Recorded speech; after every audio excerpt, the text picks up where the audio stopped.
So last week we made a post on goHUNT's Instagram asking for your questions on Colorado deer and elk applications. We had a ton of questions. A lot of them are really good. I'm trying to run through right now, answer a handful of them, and yeah, go from there.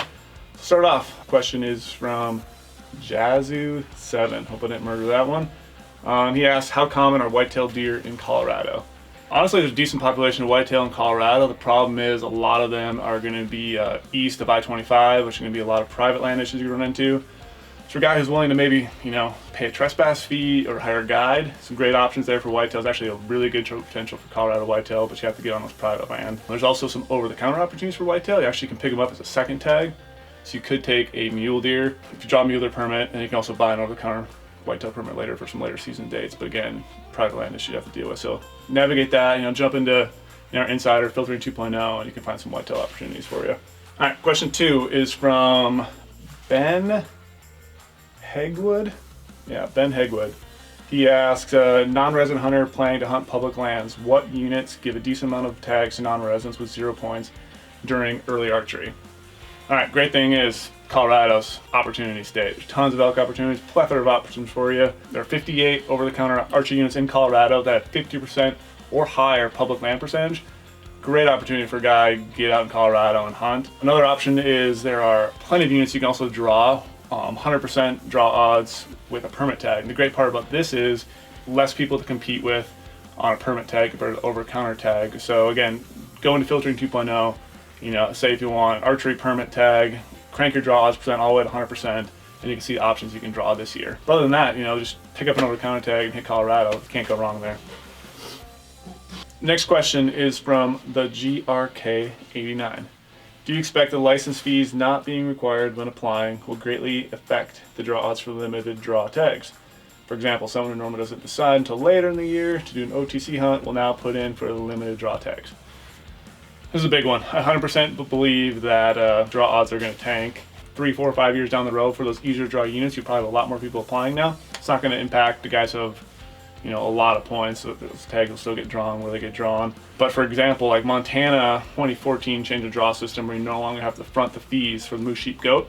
And for sheep, for example, they had a 15% increase in the amount of people applying for those tags. So they don't have to front the fees anymore. Super cheap to apply. That equal to roughly 4,000 more people applying for sheep. In years past, that number fluctuated from 1% down 1% up 2%. So it's a big jump when you don't have to front the fees. Me personally, I'm going to be applying for more species in Colorado because I don't have to front the fees. So a lot of people will be doing the same. Draws down the road, we'll definitely see some more point creep. Next one is from Pine Box Recording. What's my best option for a hunt with a friend that isn't an OTC archery tag? Being that Colorado is a land of elk opportunity, you have several options. You can draw with 0 to minimum points. You have lots of, first rifle, there's second rifle options. There's also second and third OTC rifle options. Dive into Filtering 2.0, like we always keep saying. It's just a wealth of information you can find for opportunity hunts with 0 points to, 5. I always say I'd rather hunt more than build more points. So there's options for you. Next question is from Max H11. For preference points, what species do you recommend building points in for a hunt in about 4 to 5 years? So right off the bat, for sure, you got to be building points in Colorado for mule deer. Like I just said in the previous question, there's plenty of options for guys who have minimum points up to 4 or 5 points. You don't want to be in that no man's land where you have too many points for easier draw hunt and not enough for premium hunts. So there's plenty of options. Definitely dive into primitive weapon seasons. You're looking to draw a tag, archery, muzzleloader, definitely mule deer, also elk too. Because then you get into the stuff where you're applying for a permit tag that's going to have obviously a quota amount of tags to give out. So you have better opportunities, less competition out there. You don't have 1,000 some over-the-counter guys with you on an elk hunt. So dive into that. All right, next question. E_Lee_photo. Looking at a non-resident early archery, would it be best to apply for a tag or just hope for an OTC? Also, any good units willing to put in the work for a decent buck? I totally think you should at least apply or build points for mule deer. Keep in mind there's roughly 27 units that you could draw non-resident archery, 100% draw odds this year. So you don't need a lot of points for mule deer. And then if you have 1 point, that number jumps up to 76 units in Colorado. You can draw 100% for archery. Opens up the game big time. You can also wait for those leftover turn back in tags. Is a great option as well. But I still think you should maybe shoot for the units you might want to try to draw this year, or build a point and try to draw like a second season tag. You can always turn that back in, you know, try to pick up a leftover tag too. So there's plenty of options for a guy who's, you know, looking for a mule deer hunt that doesn't have a lot of points. This question we're getting a lot right now since Colorado changed some of their system stuff, from Brad_Ableton.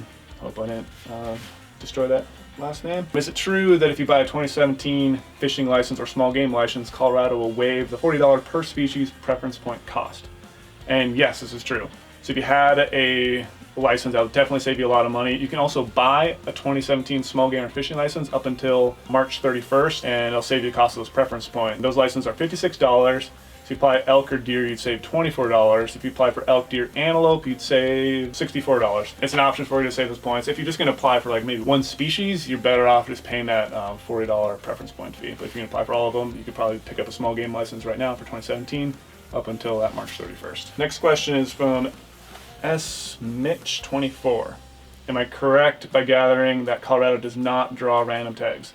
Though a handful of points, it seems I either have 0 or 100%. That is correct. Unfortunately, in Colorado, there are no random tags besides for desert bighorn sheep. My personal strategy, I'd rather hunt more rather than build points, so I don't like to have more than 5 points in every state, so I always look to cash out on units that'll take less points because I get out in the field more, I can hunt more, I can maybe return to units and hunt them more often. You know, narrow down how many points you want to wait before you draw, or keep looking at, you know, second choice units in Colorado. There's plenty of good second choice options. You know, plenty of other tags that get turned back in later in the year that you can pick up. This is from T_Rock04. I'm a newer hunter from Illinois looking to drive to Colorado next year and hunt elk with a bow. Can I count on an over-the-counter elk tag or need to draw a tag? Plus, can you camp at a trailhead? Any help is appreciated. Yeah, definitely can count on over-the-counter elk tag in Colorado. You can pick them up from any authorized licensed dealer. And then the whole camping at a trailhead thing, you definitely can camp at a trailhead. I have a couple thoughts on this. You could, you know, camp at a trailhead, but keep in mind, you'll be hiking out and coming back every day. Could be a lot of competition around trailhead, a lot of commotion, a lot of vehicles, a lot of noise. So it might push animals away. Or another strategy of that is everyone else might be, you know, parking at a trailhead and hiking deep into the, you know, backcountry. So hunting really close to trailhead could be beneficial. So you got to weigh those options in when you get there. This one from A_M_S100. What are some common strategies when hunting second season bucks? I experienced this last year. I had a second season Colorado tag. Besides for glassing into your eyes hurt, you know, you're going to have to definitely think outside the box and try to get away from people. Like a lot of times in that second season, you might have second season over-the-counter rifle elk guys. What I experienced, a lot of those guys are hunting around those trailhead areas. People are always going back to the camps every night. Big wall tent stuff. I was glassing up areas that were lower country and having that competition down there. We didn't actually see any mule deer down where all the elk guys were because, you know, constantly riding horses or hiking around.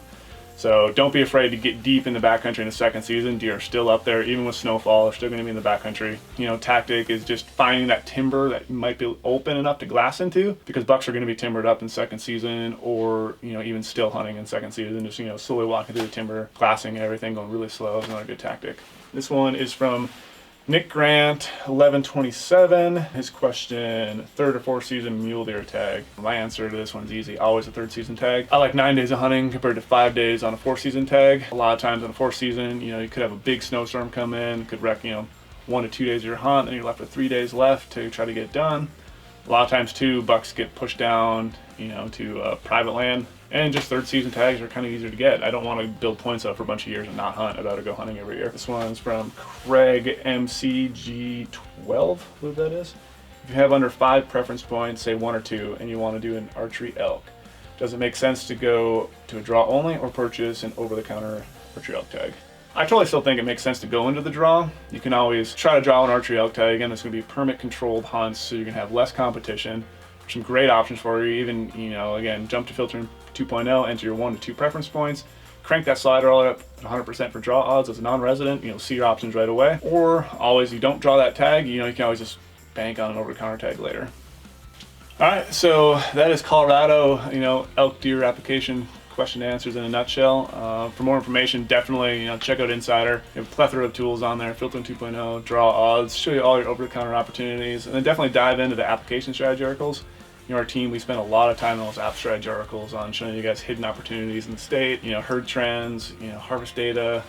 Lots of good graphics on there to show you the best hunt that you can draw, style hunt you like. We'll keep doing these more question and answer videos. Like the video, subscribe to us on YouTube, drop some comments what you'd like to see. We have a lot more cool things coming, some more giveaways, some more hunt films. We're always looking to expand and give you guys more opportunities out there, show you what's available. So thanks again.